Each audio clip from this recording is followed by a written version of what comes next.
Je suis dégoûté que personne ne regarde cette série.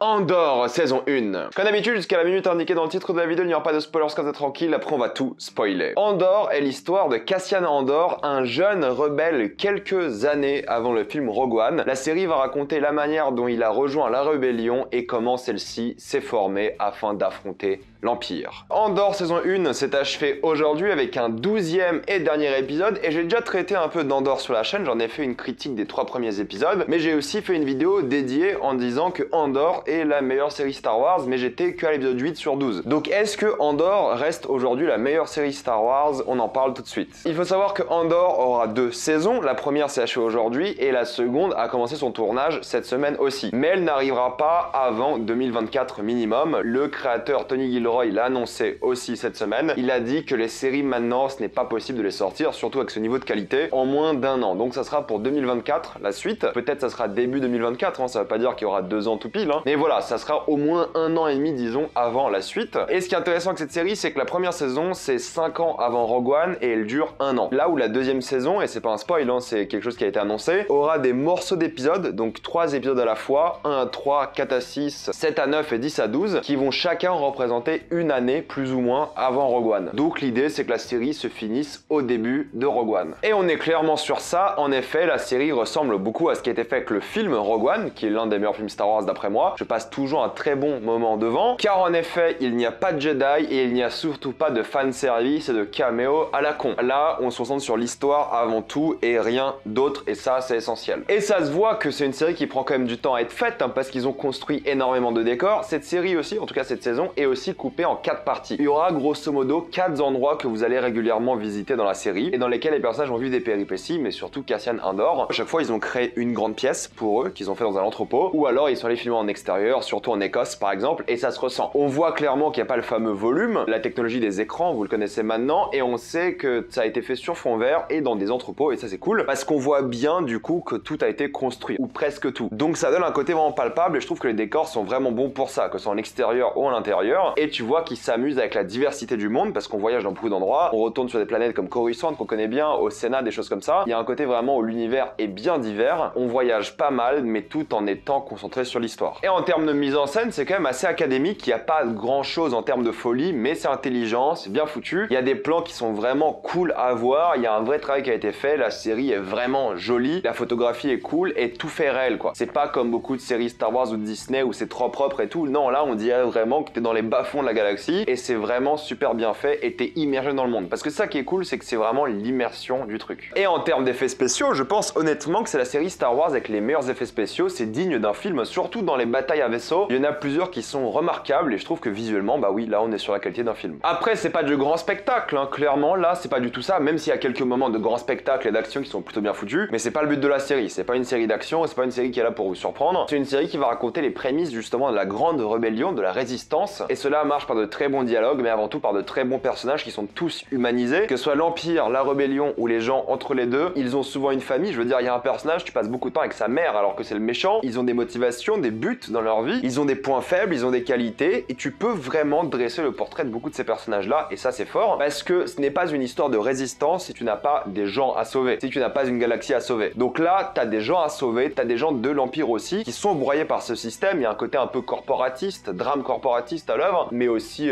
politique, on en parlera après, parce que c'est une œuvre politique aussi, mais ils sont tous extrêmement humanisés, et tu comprends autant les méchants que les gentils. Exemple tout bête, hein, les gentils se sentent oppressés par l'Empire, les méchants, l'Empire, pensent qu'ils rétablissent l'ordre à la galaxie, et ils le pensent vraiment, et ils pensent que les rebelles c'est des terroristes. Donc là, clairement, voilà, t'as un débat. Il y a une vraie contextualisation des choses, parce que la série prend son temps. Et il y a plein de thématiques intéressantes. La première, c'est évidemment l'espionnage, mais surtout le mensonge de manière générale. C'est une série sur le mensonge, ça je l'avais déjà dit avant, mais là ça se ressent encore plus à la fin de la série. C'est extrêmement parano comme série, surtout les personnages, tu ne sais pas à qui faire confiance, parce que tu fais confiance à des personnages pendant des épisodes et ils te trahissent, et tu te sens comme ces personnages-là, et je trouve ça génial. Il y a ce dédain qu'a l'Empire, le côté impérial plus fort que tout qui a raison, et évidemment les rebelles, les terroristes pour eux. Et c'est intéressant parce que tout ce qui se passe par rapport à l'Empire, la manière dont ils gagnent en pouvoir, la manière dont ils traitent les rebelles et les choses comme ça, tu peux dresser des parallèles avec des empires d'aujourd'hui, entre guillemets, hein, que ce soit les États-Unis, que ce soit la France, des choses comme ça de l'époque, hein. Même encore maintenant d'ailleurs, il y a des vrais parallèles qui utilisent des choses qui sont arrivées dans notre monde à nous pour justement amplifier des éléments et des actions que font l'Empire, et ça marche plutôt bien. C'est une série politique, clairement. Mais je pense que le rythme va déranger beaucoup de personnes parce que c'est pas une série d'action, c'est une série qui prend son temps, qui développe ses personnages, qui crée beaucoup de contexte. Ça établit les plans de la série de une, visuellement, mais aussi les plans des personnages, les enjeux, et un peu tout ce qui va évoluer par rapport à ça. Et en plus de ça, ce qui est cool, c'est que même si le rythme n'est pas forcément de l'action tout le temps, les dialogues sont vraiment bien écrits, les acteurs jouent vraiment bien, gros big up surtout à Stellan Skarsgård et évidemment Diego Luna, mais Stellan est peut-être l'acteur le plus mémorable de la série, il a un speech à un moment qui est dingue, Diego Luna pareil, charisme de fou, mais la série se renouvelle. Ça qui est important, c'est que vu que tu passes à plein d'endroits différents, il y a toujours un renouvellement constant et t'as plein de surprises, t'as plein de retournements de situation, t'as plein de moments super cool et qui créent justement l'étincelle de la rébellion. C'est ces moments d'héroïsme qu'on voit beaucoup dans la série. Et ce qui est vachement bien, c'est que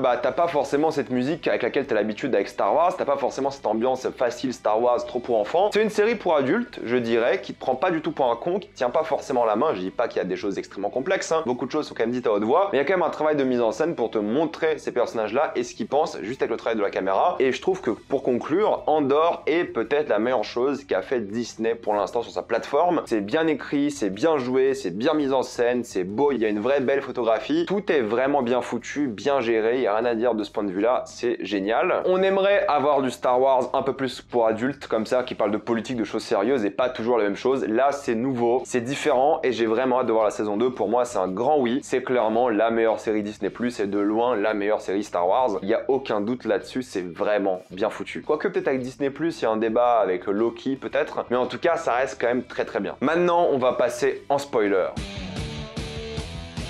J'aime beaucoup la manière dont Andor au début, alors c'est un peu cliché, mais il veut pas vraiment de la rébellion. Mais on explique son passé, que c'est un enfant adopté, que l'Empire a déjà fait du mal à son peuple, et il essaie d'éviter les problèmes. Voilà, c'est le monde dans lequel il vit, et il sait que l'Empire est imbattable. Mais ça, c'est un truc qui change au fur et à mesure. Il se dit de moins en moins ça. Et même s'il fait pas toujours confiance aux rebelles, il devient de facto un peu une sorte de leader, qu'il veuille ou non, par ses idées, par son plan, par sa motivation, et il devient un peu l'étincelle de cette rébellion. Mais j'aime bien la manière dont on a évoqué son passé, la manière dont on évoque ses traumatismes, et la manière dont on évoque un peu son futur, car on le connaît son futur. Et j'adore la manière dont il devient plus ou moins une sorte de porte-étendard pour les gens de la rébellion, un peu dans les coulisses, hein. C'est pas une image qui est partagée partout en public, mais au moins elle devient une sorte de rock pour cette rébellion sur laquelle elle peut se reposer. Mais moi c'est Stellan hein, qui m'a extrêmement marqué parce qu'il a un énorme speech sur le fait que la rébellion l'a un peu détruit aussi, qu'il s'en veut énormément, et surtout qu'en fait il fait des trucs de terroriste, et il le dit lui-même, hein. On fait des choses horribles, et c'est ça que j'adore, c'est que c'est pas manichéen, c'est beaucoup plus complexe que toutes les séries Star Wars au fait, ou tous les films. Stellan, son personnage, je suis désolé j'ai oublié son nom dans la série, il joue tellement bien, et en plus de ça,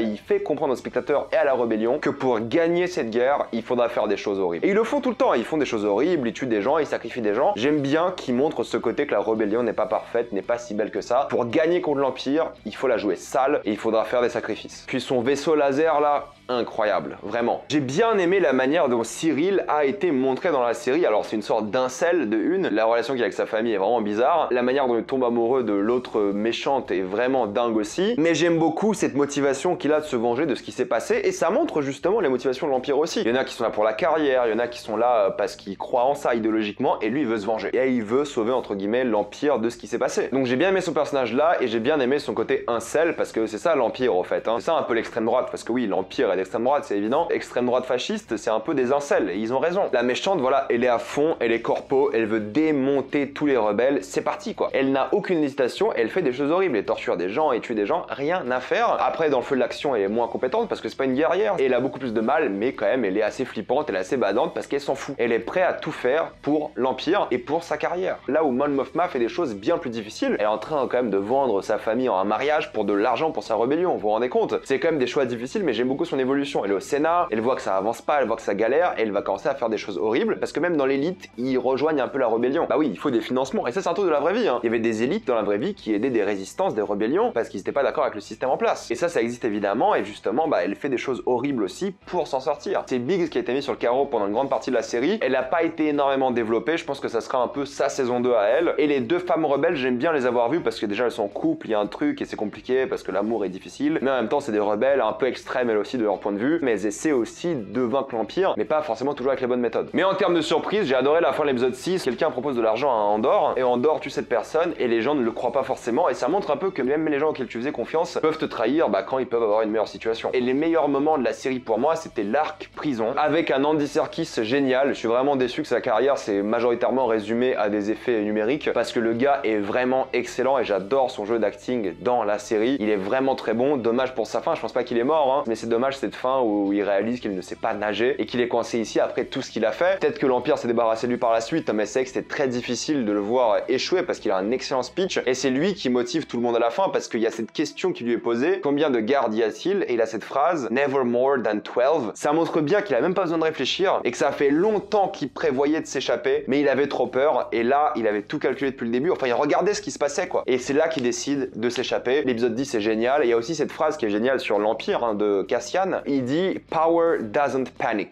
Le pouvoir ne panique pas, c'est génial. L'arc prison était super, je me demande d'ailleurs s'il n'était pas en train de construire l'étoile noire ou quelque chose comme ça. J'adore aussi la fin de la série, avec justement, on va dire, encore une fois, l'étincelle de la rébellion. Bref, j'ai beaucoup aimé Andor, je vous conseille vraiment cette série si vous ne l'avez pas vue. Foncez, c'est la meilleure série Star Wars, et je pense que même des gens qui n'aiment pas Star Wars peuvent apprécier. Hâte d'être en 2024 pour la suite, et comme d'habitude, mettez-moi votre avis dans les commentaires sur cette série. L'avez-vous adoré ou détesté? Comme d'habitude, pensez à vous abonner à la chaîne pour plus de vidéos. Mettez un j'aime, ça aide beaucoup la chaîne. Suivez-moi sur tous mes réseaux, et moi je vous dis à la prochaine fois. Salut à tous.